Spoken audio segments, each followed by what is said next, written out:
Amy. Hey, Hi, Amy. Tara. Hi, Edwin. Do you like to be called Ed? Nope, Edwin's fine. Edwin is good. Okay. All right. That's fine. Are we live yet? We are live, yes. Yes. Hi, everybody. Hi, everyone. Welcome to Setting It Right at the Suffolk Mystery Authors Festival. I am the moderator, Amy Reade, and I'd like to thank all of our panelists, first of all, and I will introduce them in a sec. I want to thank Katie Kelly from the Suffolk Mystery Authors Festival and the rest of the team working with her. This has been a little bit of a trying morning for them, I think, because we are having some technical issues. We're still waiting for Tim Holland. He's there, I think, but we can't see him, or at least I can't. And I want to thank everybody who is watching this. So we're going to get started. I know everyone who is attending received an online program. So I'm going to skip really lengthy introductions because everybody can read that, but I am going to introduce people. I'm going to do it alphabetically because I'm going by the booklet also. So Edwin Hill, I believe, is joining us from Massachusetts this morning, right? Yes. And he is the author of 3 books starring, is it Hester Thursby? Hester Thursby. That's exactly right. All right. And I know he's got a book coming out, is it the end of March? Called The Secret. Yep, March 29th. Yep. Which I have had the opportunity to read, and it is fabulous. So I am eager to talk about that. Tim Holland. Tim, can you hear me okay? Are you there? I don't know that he can hear us, but I'm going to go ahead and introduce him. Tim Holland has written 3 novels, and his 4th one, I believe, comes out this year. The one that I read in preparation for this panel is called The Murder of Amos Dunn, and that is set in South Carolina. And Tim, you might know Tim as the director of the Williamsburg Book Festival. I have had the opportunity to attend that festival once, and it is a great festival and a lot of fun, not just for the authors and the books, but for everything else you can do in Williamsburg. So let's see. Tara Laskowski is the last member of our panel besides me, and she has racked up an impressive number of awards and nominations for her books, as have the other 2, by the way. But Tara is the author of The Mother Next Door, which is the book that I read to prepare for this panel. And her debut novel was called One Night Gone, right? Yes. Okay. So excellent authors that we have for you here today to talk about setting. Real quick, I'll introduce myself. I'm Amy Reade. I'm joining you from New Jersey today. And I am the author of Gothic, Cozy, and Historical Mysteries. And the book that I'm going to be talking about here today is A Traitor Among Us, which is historical fiction. So I wanted to get started by talking about the settings that you each have chosen for the books you've written. So I'm going to start with Edwin. There's Tim. Hi, Tim. Can you hear us okay? There he is. Okay. We introduced you to all the people in the audience. I'm getting a lot of feedback. Is everybody okay? Yes. Okay. I don't know. Is that my computer doing that? I don't think so. Okay. All right. Well, so let's start with Edwin, and tell us about the setting of your first of all, tell us about the book that's going to be coming out in March, and then tell us about the setting. Sure. So this book is called The Secrets We Share. It's my first standalone novel. I'd written a series before this, and this one tells the story. This one starts with a young girl discovering a dead body in a factory here in a neighborhood of Boston called West Roxbury. And from there, a detective named Natalie Kavanaugh, the investigation that ensues she starts discovering connections to a secret from her own family. And then other murders ensue. But as far as setting goes, I set this story, the setting, God, this novel was the manuscript that I wrote during the pandemic. And I don't know if it was my mindset or if it was, I don't know what it was, but it took me a while to actually land on the setting. When I first my proposal to my editor for this book, the setting was actually a private school in New Hampshire, and the main characters were a couple who ran the headmaster and his wife who ran the school. And through a whole series of failed attempts at starting this novel, I finally honed in on moving the setting to West Roxbury, which is a neighborhood in Boston. And I think there are a couple things that I was looking for. I was looking for a more urban setting than rural New Hampshire. I mean, that's very different there. I like to use, as far as setting goes and living in New England, I like to use the landscape, but I also like to use the weather. So a big decision in this novel was what time of year it took place. So I had it set in that week right before Thanksgiving, like before the holiday season has really begun, but when darkness has really set in this area. The sun goes down before 5 o'clock at that time of year here. So I really wanted to pull that darkness and that the creepiness that you can get from setting that time of year. I also chose very specifically, not all of my books, but many of my books have been set in the Boston area.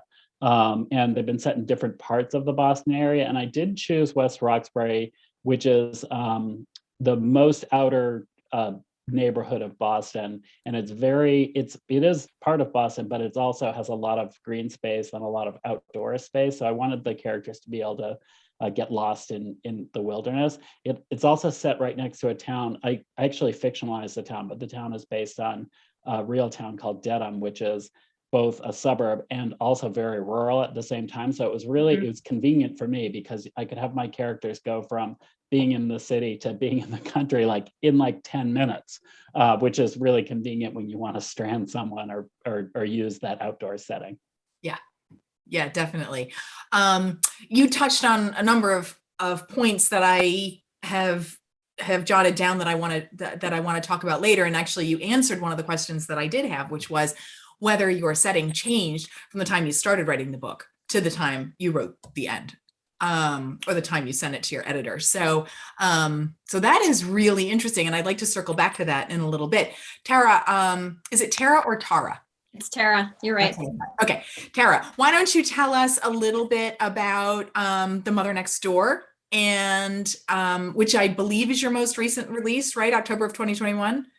Yep. Okay. And talk a little bit about the setting for that one. Sure. So The Mother Next Door is set in sort of a wealthy upper middle class suburban neighborhood in Northern Virginia, which is where I live right now in Northern Virginia. And that when I was listening to Edwin, when he was talking about, I wrote this book also during the pandemic. And I think that, but it really, I was writing a lot of it during the time when we were first locked down and, everyone was staying home. Mm-hmm. And I feel like some of that claustrophobic, insular sort of thing crept into it because it's on this cul-de-sac and, all the houses are sort of facing each other, and almost the entire book takes place on this street. So it's very close knit. It feels like you can't really escape, even though they're in Northern Virginia, just a few miles from DC. And when I had originally started writing this book, it changed a lot. It had been set in May, in the spring, right around the time when high school graduations would happen. And like Edwin, I'm very interested in the time of year, and the May thing just wasn't creepy enough for me. It just wasn't working. Right. So I changed it to Halloween, totally was you know what? No, instead of a block party kind of thing, a graduation, it's going to be a Halloween block party. So there's nothing creepier to me than the suburbs around Halloween. So once I got that done, it sort of like took over, and Halloween becomes a huge thing in the book, and the moms in my book are all planning this huge block party that they do every year for Halloween. It's this big party with a past. And so that sort of, once I got that done, I feel like the book, it wasn't easy to write, but it did come a little bit quicker for me at that point.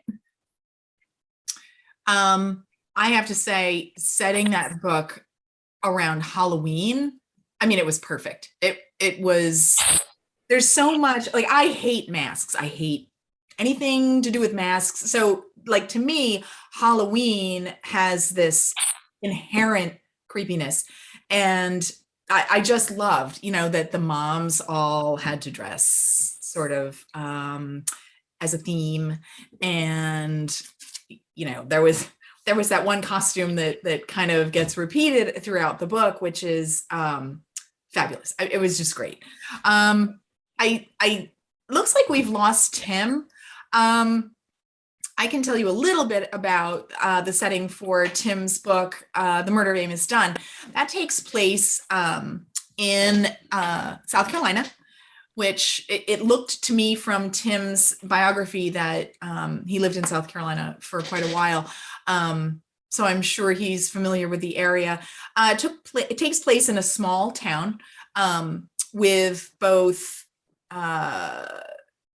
Gullah people. If you're familiar with the Gullahs, it's its own culture, a small culture that is fascinating to learn about. And I'm not sure if it's just in South Carolina. It may be just in South Carolina. Hopefully we can get Tim back on and he can talk a little bit about it. But what I thought was really interesting was sort of the range of settings that we have for your three books. Edwin's is in more or less a large city, or the suburbs of a large city, and Tara's is more suburban, and Tim's is small town. The book that I'm releasing in April is called A Traitor Among Us, and that's set in Cape May County, New Jersey, around the time of the Revolutionary War. It's actually during the Revolutionary War. Let's see. Linda is saying the Gullah community must be just in South Carolina near Charleston. Okay, that is interesting to know. Tim, are you back? Okay, not yet. So we have sort of this range of settings to all our books, which I think can be really interesting to talk about. There he is. Hi, Tim. Can you tell us a little bit about the setting of The Murder of Amos Dunn, or if you'd prefer, talk about the setting of Deception, which is the book, which is your next release. Am I right? Yes. Well, the setting is basically the same. Okay. If you go to Amos Dunn, let's put it this way: they all take place in the Low Country of South Carolina. Amos Dunn is one in which it's actually the second novel in the series, but it's a small town. It's a fictitious town. It sits right in the middle of the Low Country, and I actually treat the setting as a character, and I give it a life of its own in a certain way. But the town itself, which is I call Morgan, South Carolina. If you're familiar with the area at all, what I did was I took the Beaufort County, which would be on the left if you're looking at it, and Charleston over on the right, and kind of stuck my hands in between and spread it apart and plopped in Coastal Rivers County. Okay. So it takes on the character of all the areas around it. But it is a small town, fictitious, middle of the Low Country. The people who are in it are all pretty much local characters. but there are a lot of transported people in there from other parts of the country, which is mainly because it's such a big retirement area.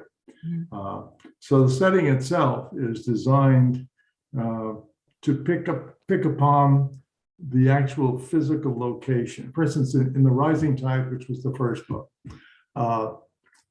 the actual rising tide of how the water works within the Low Country is a key factor in the mystery itself, mainly because the initial story had to do with an accidental boating accident where a man died.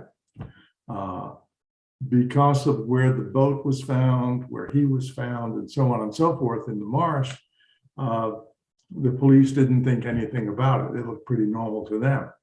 But the local Gullah community took one look at what happened. They said, hey, there's no way this was an accident, because you can't get, with the tide the way it is, you can't get from where the boat is to where he was found. So that plays into the whole thing, that it goes from there, and we get into that a lot in that. In the second book, you get into similar type situation where the Gullah community plays a large part in what happens. And again, small town, churches play a big part, local politics play a big part, and that's pretty much where the setting goes and where it follows from book to book. So again, that's basically how I'm treating the setting as a character. Okay. So one of the things I wanted to touch on was the pros and cons of setting a story in the place where you chose to set your story. So you just touched on a little bit, Tim, like you were saying, you can really dive into local politics, and you can really drill down into very local issues. Do you want to talk about choosing a place like that versus choosing Charleston, for example, to set your book in? Well, yeah, the idea of being in a smaller community is they have a totally different perspective on the world. Charleston is there, and in the murder of Amos Dunn, we do have a situation where, since there is a murder, the Charleston newspapers, and so does the Savannah newspapers, pick it up as an item. It doesn't even make the front page. It's buried in there as a small piece that's in there. The local paper, of course, it has it on the front page. So while the town itself is all concerned about it and everything else, the rest of the area around it doesn't really care much. What happens then is you get a second murder that occurs that they're now linked to the first, and suddenly it becomes a story. So now you have the intrusion of Charleston and Savannah coming in and starting asking questioning, getting involved in police, putting pressure on people, and so on and so on, which they're not used to having. So you get that played against those. It's not that the police don't cooperate with another, they do. It's just that they're there. They're outsiders. And that plays into the narrative as well. Right. And Edwin, I know you mentioned specifically that you had started out in rural New Hampshire at a private school, which is a completely different atmosphere than Roxbury or Dedham or, your fictitious town. So I'm just thinking, like, private school books are pretty popular right now. And they have been for the last year or so, a couple of years. So, I know you've talked about a couple of advantages, like being able to be in a big city and then be in a rural place within 10, 15 minutes, but were there other considerations that you had for choosing Boston over New Hampshire, rural New Hampshire? Sure. I mean, it's just a completely different story. So if you're writing a boarding school story, what you're writing is a community, a small privileged community, usually within another small community, right? And you're really exploring the tensions between those two small communities, or that's one of the things I was planning on exploring, were the tensions between those two communities.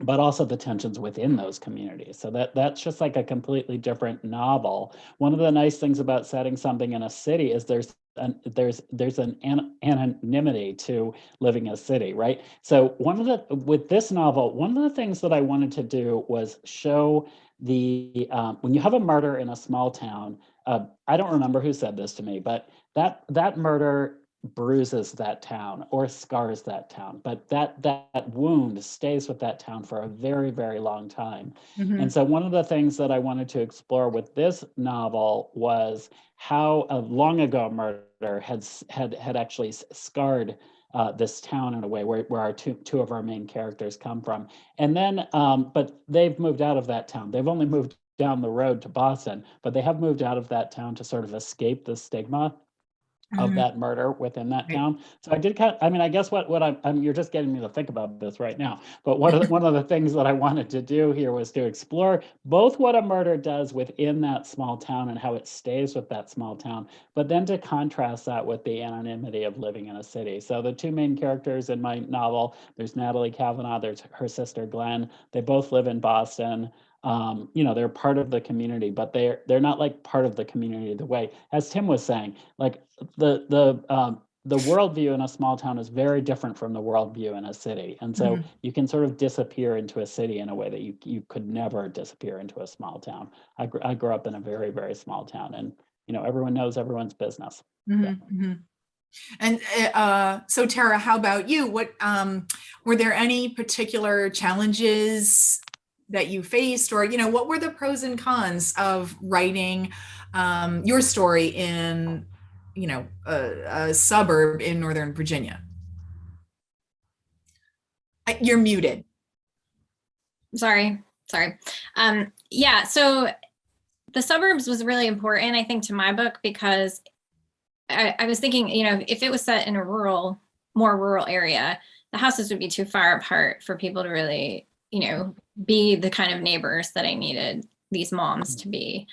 In a city, like Edwin said, like people don't often, aren't often as close in that way too. Like you can kind of blend in, you can disappear in some ways, but the suburbs, you're like on top of each other a lot of times. The houses are really close together. The neighborhoods are, close knit. And so it creates that sort of tension that I needed for this mom group to, they all have teenagers. They're competitive in their school. So it kind of got the best of both worlds there too, where it's not so small that it's not that small town where everything echoes with any kind of crime, but it's small enough that they've created this little niche community that, that you could explore that sort of creepiness. I don't really know that I had much in terms of challenges with it. I usually pick setting first, weirdly, like whenever I'm working on something, like the setting has to come first for me. And once I can kind of see the place,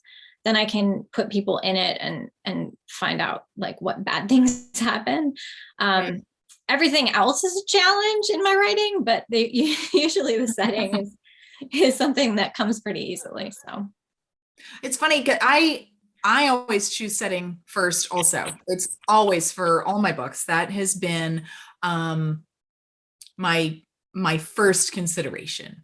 And most of my books are set in places that either exist or almost exist. There's only one that I have completely made up, and that is Juniper Junction in Colorado, which is where my Cozy Mystery series is set. But, for example, like the Cape May book that I'm writing now, the name of the collection is called the Cape May Historical Mystery Collection. So that's sort of like, there's no decision to make there. It's going to be set in Cape May or Cape May County, which is, a pretty small area. So, for that particular group of novels, I mean, I don't even have to really think about it. So one of the things that, we've talked about a little bit too is, how setting is not just the place, the city, the state, the region, or even the country where a book is set, but it also, it can be a house, or it can be the time of year, it can be the time of day. There are so many elements of setting that aren't just, Boston or Northern Virginia. There's a lot more to it than that. And so it's really interesting to be able to drill down into various other elements of setting. Tim, your book is The Rising Tide. Tides are different depending on the time of year and the time of day and the time, how far you are from the full moon versus not. And, that really makes a difference. Did you have to do, I'm going to throw this out to anybody. What kind of research did you have to do in terms of weather or, climate, temperatures, rain, snow, anything? I mean, did you have to do any type of research for that? Well, I did do certainly with the tides. I was familiar with them anyway because I lived there for about 10 years. But the true local people understand the tides very well. It's the people who are not there, who are coming in from outside. They don't truly understand. If you, for instance, when you get a full tide, it usually comes in so fast that I don't care how good a swimmer you are, you cannot swim against it. It moves that quickly. So if you're at the position where that tide is coming in, you either have to go with it or you're going to drown. That's as simple as that. And it happens every now and then where that does happen. So in looking at the tides, what I had to do was pick a spot where I knew, and create a spot, let's put it that way, where I knew the tides would be strong and that they would act differently in different places. In other words, if you're in a wide stretch of a river or an estuary, which is what most of them are, the tide will move in one direction. But if you're one of these side pieces off of it, the water may be moving in a totally different direction. And that's the kind of thing you play with. And what I did when I tried to pick out where this was going to be, I did some research on spots in the river. The Morgan River is a real river, by the way. That's where I got the name for the thing, because it is there. And one of the things that people do on the weekends is that as the tide goes out, especially in the summertime, sandbars open up in the rivers. And people go out on their boats and they go on the sandbar and they do some swimming, or they do some just sunning on the sandbar. And then when the tide starts coming in, they jump in the boat and get out of there as quickly as possible. That's one of the things I played with this, because that's what happens when the first murder, so to speak, is really the only one to worry about in The Rising Tide. That's when I played with that, where the husband actually left his wife on the sandbar, and he was going to go out for about an hour and then come back and get her. Well, he never came back. So she's standing out on the sandbar waving to people saying, come and get me, the water's coming in. And then they find him in one place in the marsh and the boat someplace else. Wow. And actually what I did in the very first chapter in that book is I told you what really happened to it. In other words, the first chapter has him leaving her on the sandbar and going off in the very first chapter. And did anyone else lose him just now? Okay. Yes.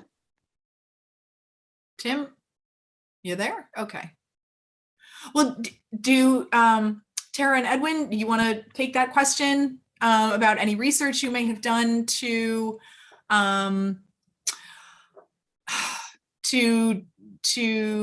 authenticate your book in terms of the time of year or the time of day, or maybe you just want to leave it at that and we'll move on to something else.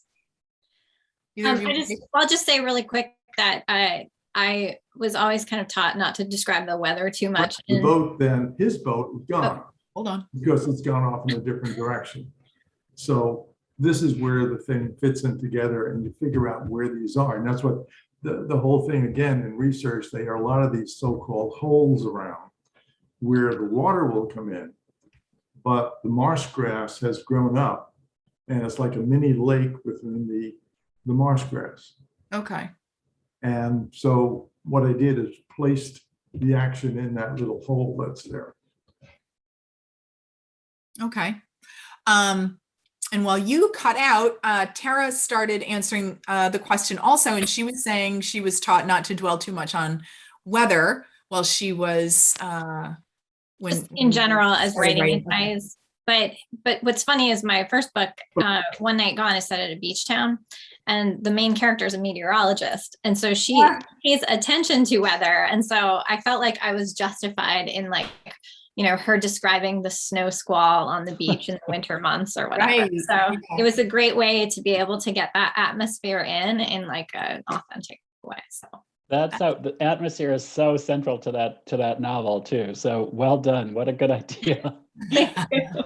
You know, I'll just tell you, this book, I found this, it was, again, this was my pandemic book, and I wound up having to, this is a trick I'll share with anyone. Like when you're having trouble writing, start cutting away things that are causing the blocks. And one of the things was I just started cutting away things that I had to learn about because I just had trouble finding my grip on this book. So for example, normally I'll have a real restaurant featured in the book, like characters will go to the restaurant. Mm-hmm. We couldn't really go out to restaurants while I was writing this book. So I just made up the restaurant. It didn't have a name. The inspiration for this book was this abandoned factory that was in West Roxbury, just kind of sitting there on the side of the road. Of course, it was torn down and replaced by luxury condos while I was actually writing the book. But again, I actually pared way back on the amount of research that I had to do on this book, Right. purposely. Okay. So my next question to all three of you is how you think setting, whether you think setting affects character development. So Tara, you want to take that one? Do you want to go first with that one? Oh, sure. That was hard. I thought you said those questions ahead of time. I was like, that one's a hard one. But no, I think that it definitely does. Yes, absolutely. And for me, because I am, thinking of setting first before I'm, well, not always, but, like sometimes they come together, but really like the setting is the thing for me. And so I have to find, the characters, I think, then I need to put them into this situation. So what types of characters and stuff. But as far as character development for like the mother next door specifically, I had, so in my first book, I had a 40-something divorced meteorologist as one timeline, and then a teenager in the 80s for the other. So they were like really distinct. Their voices were pretty easy to distinguish because they were such different people. But in the mother next door, I have 5 moms who are all sort of around the same age.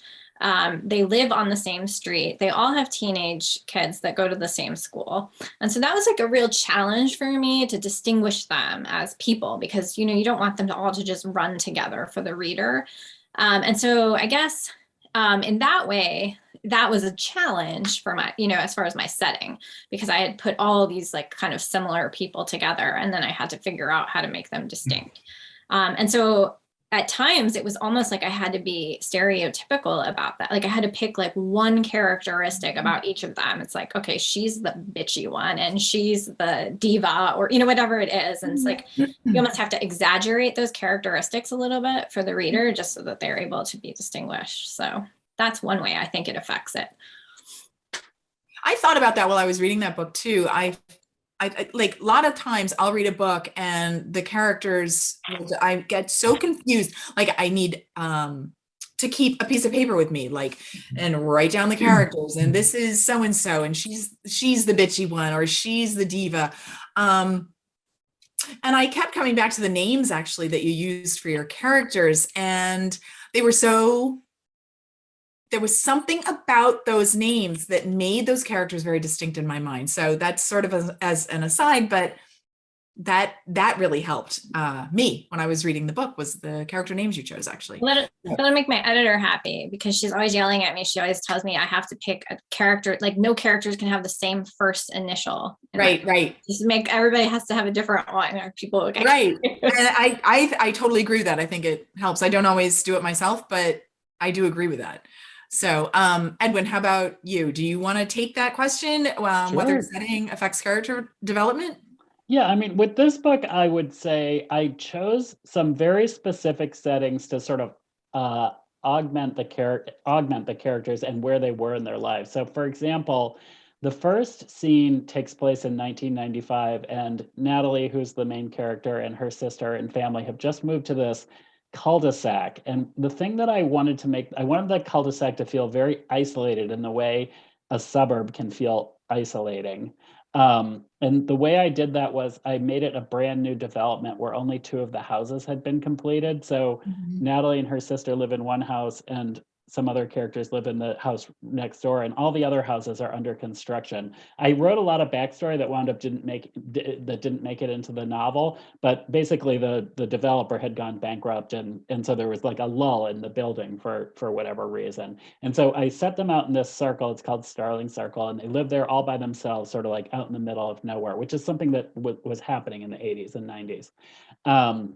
And so that was setting one, and I think that did help with character, and just underscoring that isolation. And then I chose Natalie and Natalie's house and Glenn, her sister, their houses very carefully. So Glenn lives in a very Tony part of Boston, which is called West Roxbury. And in West Roxbury, the houses are big. They have big yards, they're grand, they have beautiful trees that surround them. So I really highlighted sort of the beauty and the grandness of her house, whereas Natalie lives in another section of town called Jamaica Plain, and I made her house very tiny, even though and it almost contrasted her character, because it was like a tiny little dollhouse, and Natalie's sort of a tough detective. But she lives there, like her partner says to her, "I thought you'd live in a condo," and she says, "No, I hate people too much for condos." So I wanted to contrast like the largeness and the tininess, but also this idea of being isolated, even within a city, by placing her into that small house. Okay. Yeah, I was fascinated actually by that little tiny Victorian style dollhouse that this tough That's based on a real house, by the way. What? Yeah, it's based on a real house. Oh, that's cool. That's really cool. I will actually also answer that question. And I didn't give it any more thought than you guys did before now, but the Traitor Among Us is about a family that owns an inn and an attached tavern on the shore of Great Egg Harbor Bay, which is at the northern tip of Cape May County. And it's interesting. There's a murder that takes place on the property, and the property consists of not just an inn and tavern, but there are farmland. There are trees along the side of the bay or along the edge of the bay. And in terms of, so character development, once that murder takes place, this is in the time of the Revolutionary War. So it was 1777. And at that time, this area of New Jersey where I am right now, very sparsely populated. It was extremely rural. There was an inn, actually it's a quarter mile down the road, beginning in 1736. There was an inn there, and there's been an inn, or they call it a hostelry, that has been on that property ever since. So still there, Tuckahoe Inn restaurant. If anybody's interested, they've got good food. Anyways, so it's a very isolated place to begin with, but as the story moves along, the main character, this Antoinetta Rutledge, or Etta, as she is called, she's afraid to go outside after once somebody has been killed on their property. She starts to turn very much inward, in part because she's afraid to leave the house. So, and she is the one who is the most, I think, affected by this, and the character who actually has to go outside, more than by herself, more than anybody else, for various reasons. She has to let the animals out of the barn, or whatever she has to do. So that is an important part of my story too. And it's fascinating to think that just down the road, things have changed so much over the last 2.5 centuries that that it's really interesting. And it definitely affects some characters more than others, I think, too. I think Tim is back, right? I should note, we're gonna go for just a couple more minutes, and then I'm going to spend the last 5 minutes taking some of the questions that have come in. I'm trying to sort of keep an eye on the chat and the Q&A, but we'll see how good I am at that. I don't know. Real quick, I am interested in your favorite settings in novels that you've read. Out of all the novels that you have ever read, what would you say is your favorite setting? And just tell us briefly why you like that so much. Edwin, why don't we start with you? I like anything that is, I really love the Brontes, and I like anything that is windswept and cold and dark. And so I like a lot of books that are set in the UK. I like things that are set on the seashore. Yeah.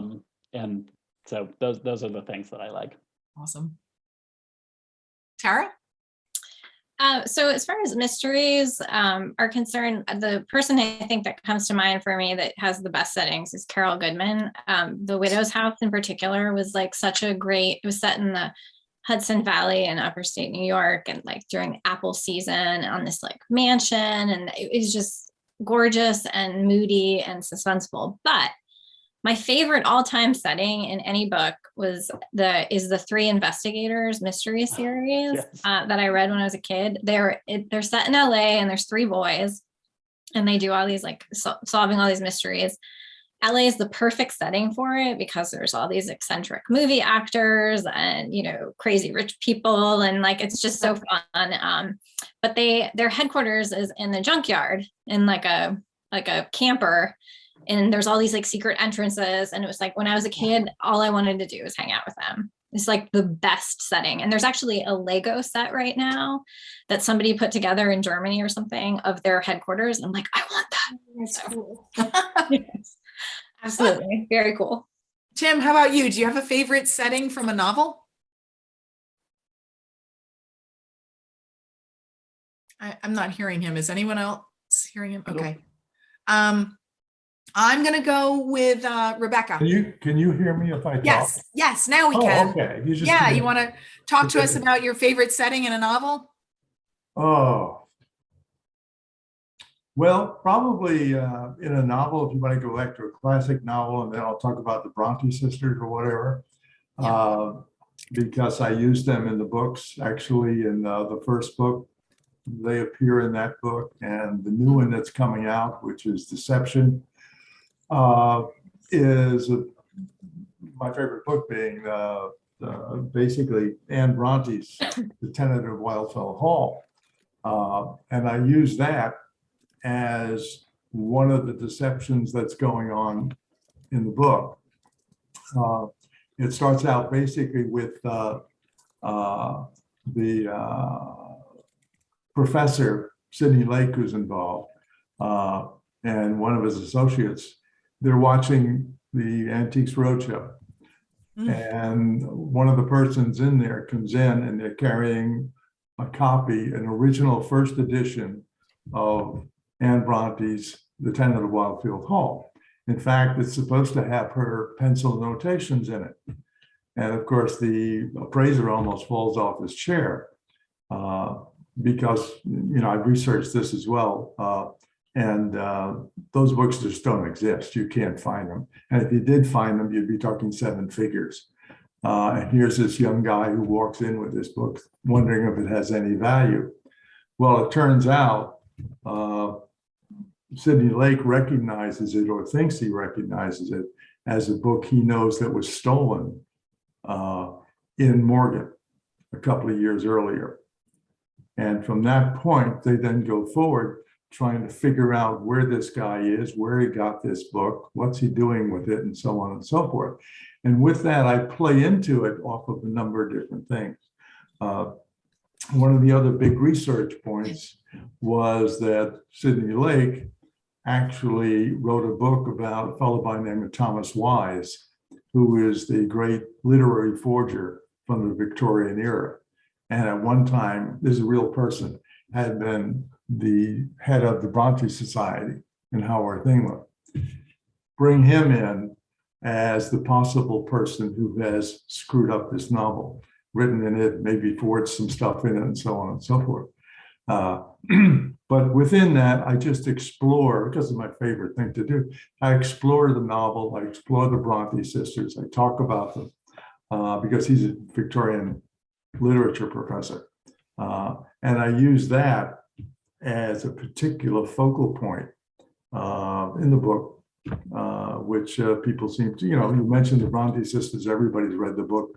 They haven't read this one that I'm talking about, but it just piqued a lot of interest that way. Yeah, very interesting. And I was saying I like the Cornish coast as well, windswept. We have time for just a couple of questions. Do you, when you, let's see, when you have a fictional setting adjacent to real landmarks, do you refer to the real life locations at all? I tend not to. How about you, Tara? I try to stay away from real setting. Like I tend to combine things, you know, like I'll take like one piece of this and one piece of that and like make up my own thing. But I have found that readers can be really like territorial about their things. So if you get something wrong, they'll let you know. And so I think a lot of times I try to either stay away from it, or if it's, you know, something so big in general, that's fine. But like, I don't know that I'd feel comfortable setting something in a real city with like real, you know, street names and stuff, because I would totally get it wrong. I used to do a lot of that, and I've done less. I've done less and less with this book. I did base the town next to Boston on a real town called Dedham, and I originally did that because I was going to make the cops be really corrupt, and I didn't want to do that to a real town. I actually wound up cutting that plot point, but then I didn't. You know, it was I actually taught myself something. Like I didn't want to have to go back and make put real streets and real places in. And I thought, I'm just going to keep this fictional town. It makes my life a lot easier. So that's what I did. It does. It does make your life a lot easier. We're at 12:50. So I am not going to be able to ask you the rest of the questions. There's one from specifically for Edwin and Tara. Were you able to visit the settings in person while you were writing the book, or were you forced to use online resources? I don't know if maybe you want to answer that. You can type your answer in the Q&A box. So if you want to do that, I want to thank everybody again for participating in today's panel, and our 3 authors who have been amazing and really fun to listen to. I've learned a lot. And the team at Suffolk Mystery Authors Festival, Katie and her team. So you guys have been amazing. And as always, this has been a really fun event. Hopefully we'll see you in person next year. So, I hope so. Thank you, everyone. Thank you, Katie. Thank you, Amy. Great. You're welcome.